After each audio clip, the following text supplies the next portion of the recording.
we're going to be going over the FHA VA addendum. And this is an addendum that is attached to when the buyer is ready to put in an offer on that property. There is a few addendums that we need to attach to that transaction once we submit the offer. So we'll have the offer to purchase and contract. We'll have the additional provisions addendum. We're going to have all of the disclosures, and if the buyer is receiving VA or FHA financing, this particular addendum is going to be attached. So the first thing that is needed is the property address. So the property that the buyer is submitting an offer on, that's the address that's going to go here. Then, of course, the two parties that's involved, which is the seller and the buyer. All parties have to be listed here in the necessary slots. So this addendum is attached to and make a part of the offer to purchase and contract between the seller and the buyer for this property. So the first box here, we're going to read what it says for the FHA portion.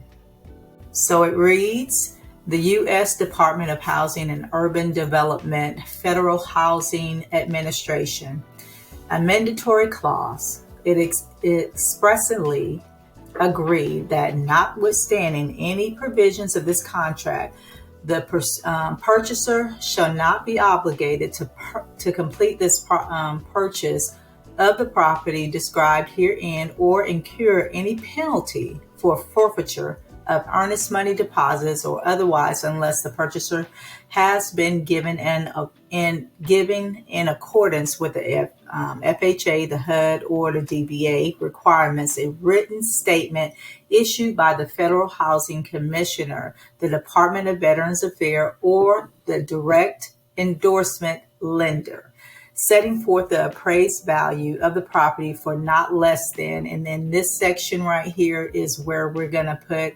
what they're offering on the property. So if they're it doesn't matter what the sales price is. This is the price that has been agreed upon or the buyer is offering to pay for this particular property. So let's just go again and say it's $200,000. The purchaser shall, however, have the privilege and option of proceeding with the consummation of the contract without regard to the amount of the appraised valuation. The appraised valuation is arrived at to determine the maximum mortgage the Department of Housing and Urban Development will issue. HUD does not warrant the value nor the condition of the property. The purchaser shall satisfy himself or herself that the price and condition of the property are acceptable. So the VA financing, this is what they're stating. VA notice to buyer. It is expressly agreed that notwithstanding any other provision of this contract, the buyer shall not incur any penalty or forfeiture of earnest money deposits or otherwise be obligated to complete the purchase of the property described herein. If the contract purchase price or cost exceeds the reasonable value of the property established by the Department of Veterans Affairs, the buyer shall, however, have the privilege and option of proceeding with the consummation of this contract without regard to the amount of the reasonable value established by DVA. If the buyer elects to complete the purchase at an amount in excess of the reasonable value established by DVA, the buyer shall pay such excess amount in cash from a source which the buyer agrees to disclose to the DVA and which the buyer represents will not be from borrowed funds except as approved by DVA.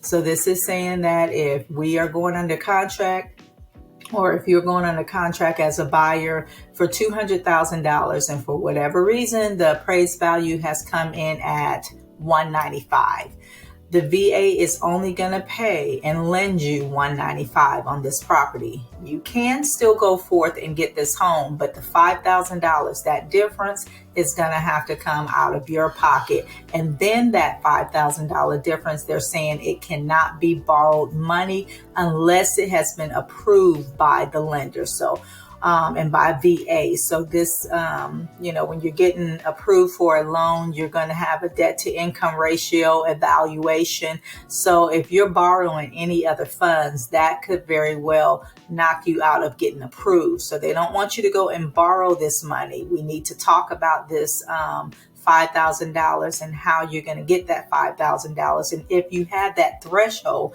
that if you could go borrow it, you still will be able to be approved. This is something that needs to be discussed. So don't make a move until we discuss with the VA what they're going to allow and the lender what you can be approved for as far as your, like I said, the debt to income ratio.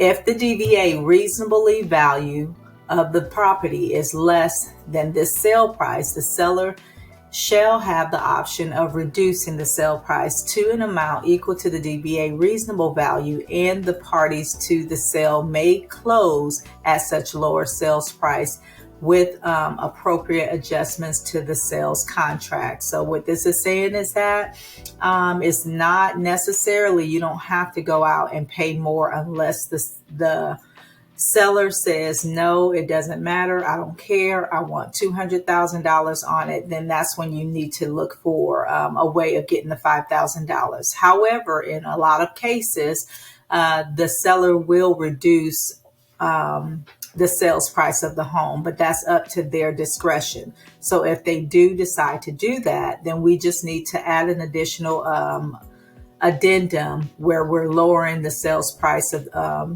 the home in that particular contract, and then all parties need to sign that. If the buyer obtains a VA loan, the DVA may or may not require well water, septic, sewer, or wood destroying insect inspections to be performed. If required to be performed, such inspections may or may not be required to be at seller's expense.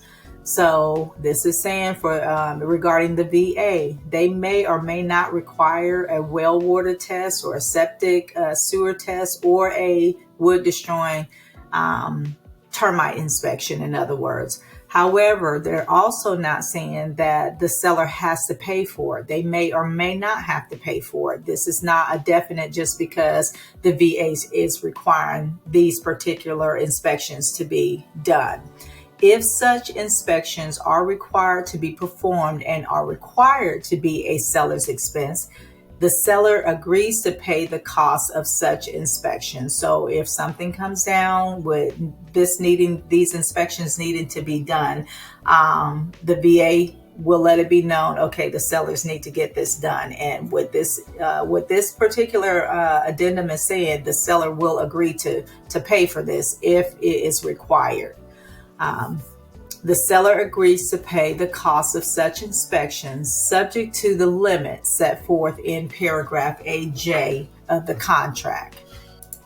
In the event of a conflict between this addendum and the contract, the addendum shall control. This addendum will control. It will override the contract, except that in the case of such a conflict as to the description of the property or the identity of the buyer or the seller, the contract shall control. So when it comes down to anything with legal description, something's off on the property, the buyer's identity is off, anything like that, the contract, the offer to purchase and contract will control. Anything else, this particular addendum will override and supersede. Okay, in this last section, it says the North Carolina Association of Realtors Incorporated and the North Carolina Bar Association makes no representation as to the legal validity or adequacy of any provisions of this form in this specific transaction. If you don't understand this form or feel that it does not provide for your legal needs, then you should consult a North Carolina real estate attorney before you sign it. So what this is saying again, just as well as all the contract, the offer to purchase and contract, the North Carolina Association of Realtors, nor the North Carolina Real Estate Commission, they don't create these contracts. These contracts was created by legal entities, attorneys. So if there's an issue in the contract that you don't understand the verbiage or something that is being stated, or you feel like it's not benefiting you as a buyer client, even a seller client, then you need to consult with a North Carolina real estate attorney before you sign any of the documents, because they can't be held liable for any of these contracts. So, and then we'll need, as in with every addendum and contract and agreement that we have attached to whatever, we have to have initials. And what these initials is stating, you all, is stating that you understand what is being said prior to these initials. So therefore, if you initial or sign anything, you have to be careful. Go over these documents, ask the questions that you need to ask, because when you put your initials there or your signature there, you're saying that you are fully aware of what's been said prior to those initials or those signatures. Real estate certification. The seller, the purchaser, and the broker hereby certifies that the terms of the sales of this contract are true to the best of their knowledge and belief, and it is agreed that any other agreement entered into by any of the parties is fully disclosed and attached to the sales contract. The seller, the purchaser, and the broker fully understands that it is a federal crime punishable by fine or imprisonment, or both, to knowingly make any false statements concerning any of the above facts as applicable under the provisions of the Title 18 United States Code Section 1012 and 1014. And I think that's pretty much self-explanatory.